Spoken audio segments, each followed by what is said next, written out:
Alors bonjour à tout le monde, aujourd'hui je présente le deuxième principe de la thermodynamique. La question qui se pose, pourquoi le deuxième principe de la thermodynamique? Parce que le premier principe est insuffisant, du, dq plus dw, donc est insuffisant et ne nous permet pas de déterminer le sens de l'évolution d'un système.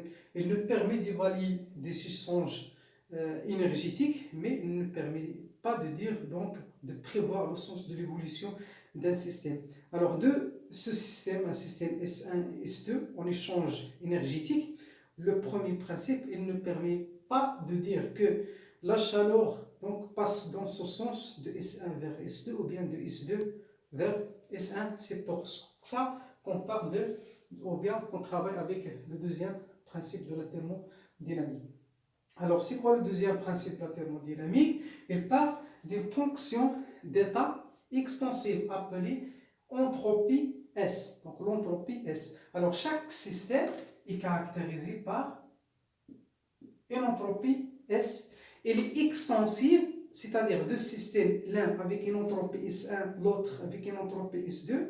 Le système, donc l'entropie globale des systèmes constitués par S1 et S2 est égale à S1, à l'entropie S1 plus l'entropie S2. Elle est extensive ou bien additive.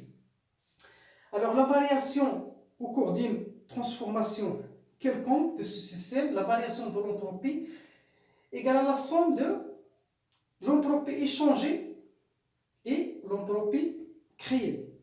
Alors pour l'entropie créée, S créée, il est toujours supérieur ou égal à 0.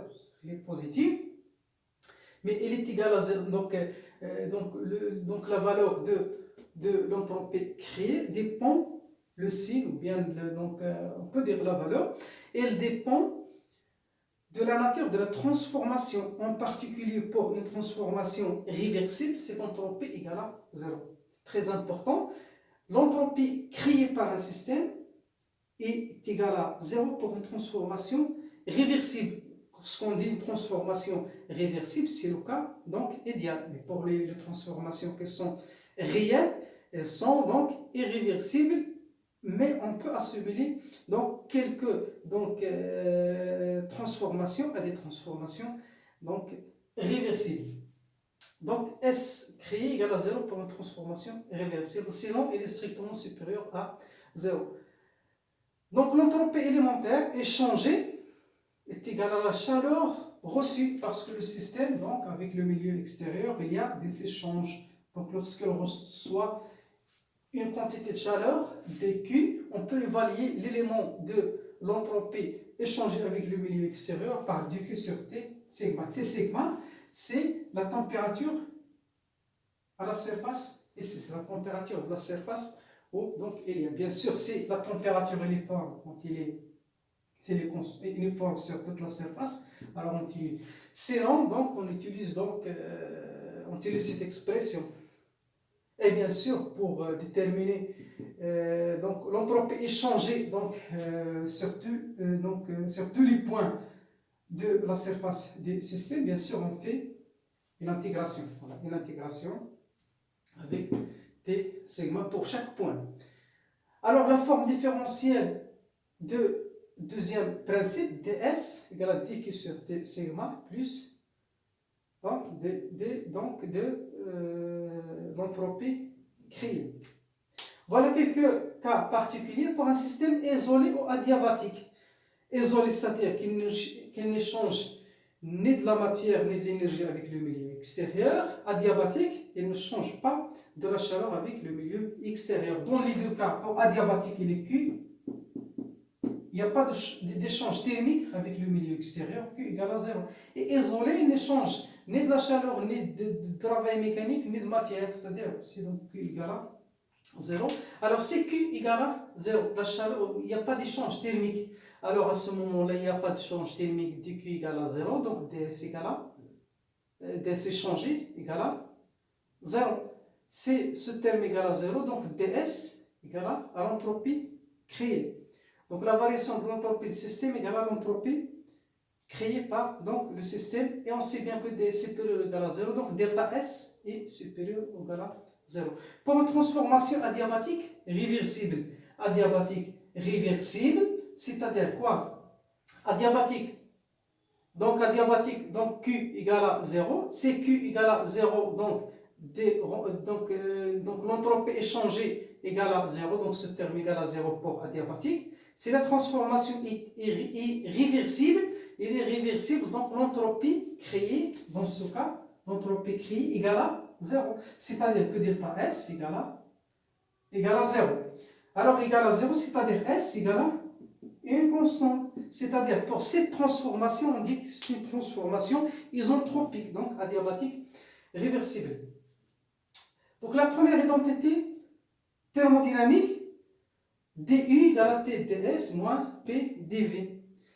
On sait bien que donc l'identité thermodynamique, donc elle nous donne l'expression de la variation de l'énergie interne en fonction des paramètres S, donc l'entropie et du volume. D'où il vient cette relation? Il vient des premiers principes de la thermodynamique, du égale à dq plus dw. On sait bien que pour une fonction d'état, sa variation ne dépend que de l'état initial et de l'état final.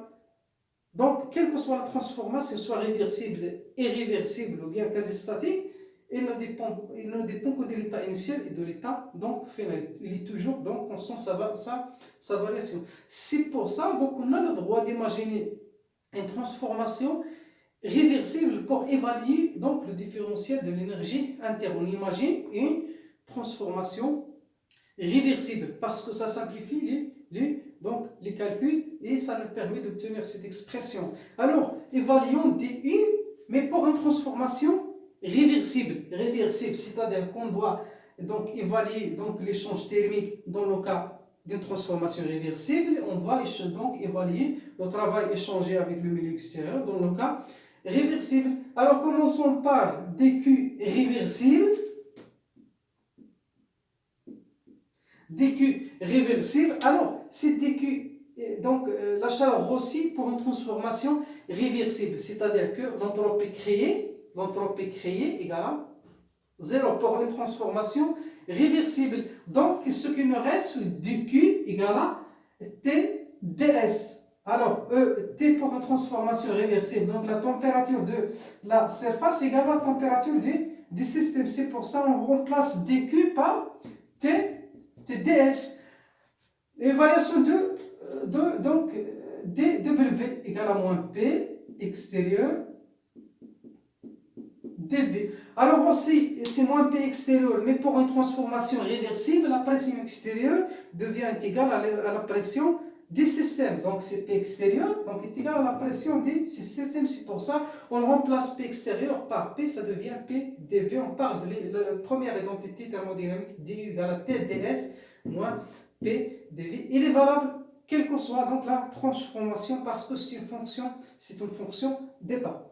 La deuxième identité thermodynamique, elle nous donne la relation dH égale à Tds plus VdP. Donc on évalue le différentiel de la fonction enthalpie en fonction des paramètres entropie et la pression. Donc voilà, donc on peut tirer cette relation donc à partir, parce qu'il y a une relation entre H et U, ce sont deux fonctions d'état égale à U plus PV, c'est-à-dire que on passe au différentiel, donc d de H égale du plus d PV. Alors on remplace du par son expression. Alors toujours on imagine une transformation donc réversible. Donc du égale à Tds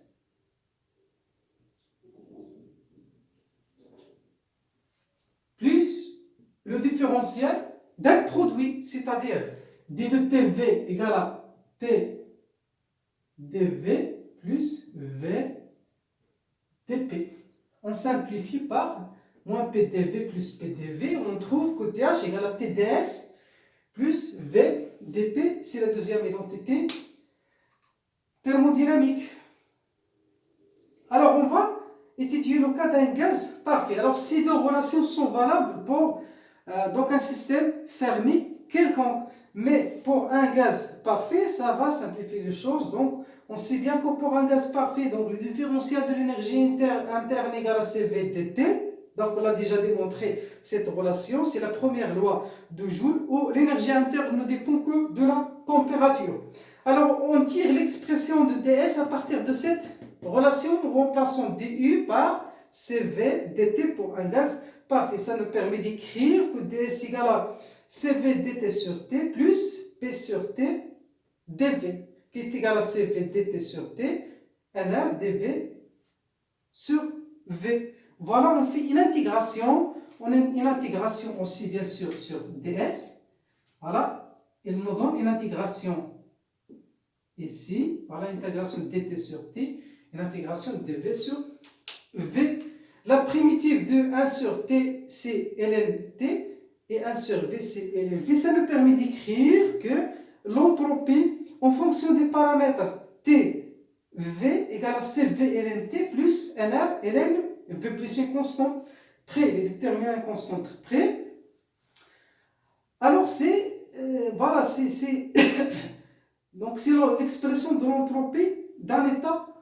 Alors, considérons un système qui passe de l'état initial vers un état final. Les paramètres de l'état initial, voilà, sont température, volume, pression. Et les paramètres de l'état final, température, volume, pression. Si on cherche à évaluer donc, la variation de l'entropie donc, de ce système entre l'état initial et l'état final, donc on peut utiliser delta S comme fonction d'état égale à S final moins S initial. Les expressions de S final et S initial sont obtenues facilement à partir de cette expression, remplaçant bien sûr la température et le volume.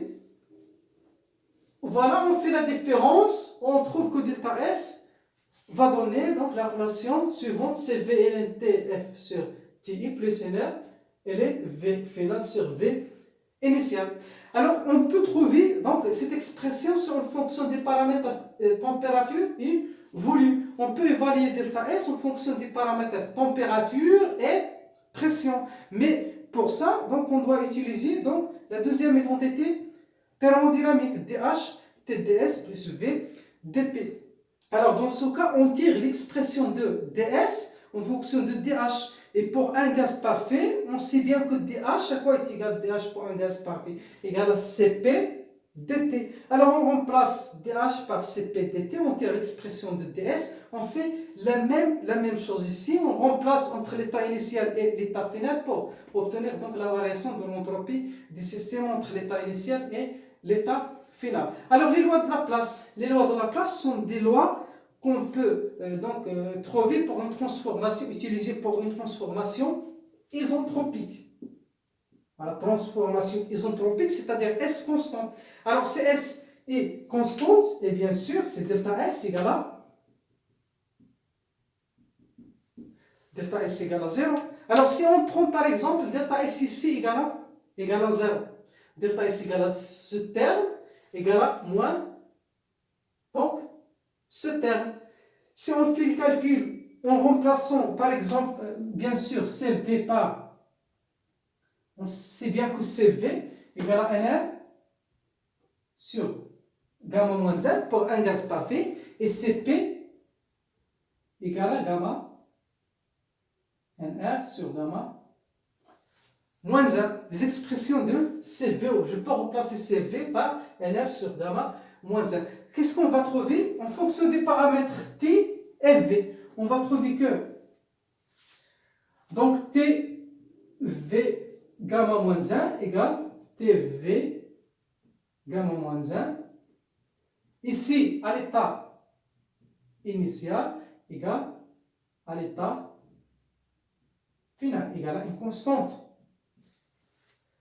Alors, ici, donc TV, ça dit qu'on peut écrire que TV égale à, non, TV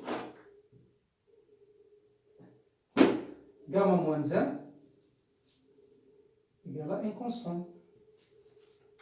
Alors, TV gamma moins 1 égale, on a démontré, donc cette relation TV gamma moins 1 égale à une constante. Alors, pour tirer cette relation PV à la puissance gamma égale à une constante pour cette transformation isentropique, donc on doit remplacer la température par PV. Donc, à l'aide de l'équation des gaz parfaits, à quoi est égal T? Égale PV sur NR. Alors, T, PV sur NR, multiplié V gamma moins 1 égale à une constante. Et on sait bien que NR, c'est une constante, d'où on tire la relation PV à la puissance gamma égale à une constante aussi. Voilà, on tire cette expression. La même chose, on peut remplacer en fonction des paramètres T et P, donc on trouve donc cette relation. Alors, ces trois relations, ce sont des lois de Laplace qui sont valables pour une transformation isentropique. Isentropique, c'est adiabatique réversible. Alors, l'entropie d'une phase condensée. La phase condensée, c'est-à-dire si c'est un solide, donc un système à l'état solide ou bien liquide. Alors, pour les systèmes solides et liquides, les influences de la pression et du volume sont négligeables devant les influences ou bien l'effet de la température. Alors, l'effet de la température pour ces systèmes solides et liquides, il est prépondérant. C'est-à-dire qu'on remplace ici, donc seulement on néglige donc les termes où il y a donc le volume, donc l'influence, la valeur, on suppose que V donc est presque donc constante, donc la pression est donc ici. Donc à ce moment-là, donc on peut remplacer, on sait bien que on peut remplacer DU et DH par C, DT ou CV égale à CP égale à C, donc pour les phases condensé donc est égal à donc dQ parce que donc la pression dépend de la variation des volumes des V, donc c'est un terme qui est négligeable. Alors ds dans ce cas, donc du égale à T ds et dh égale à aussi T ds, ces deux termes sont négligeables, donc on tire l'expression de ds égale à C dt sur T, c'est-à-dire que delta S, on fait une intégration delta S entre l'état initial et l'état final égale à C ln donc T final sur donc T initial. Et voilà, merci.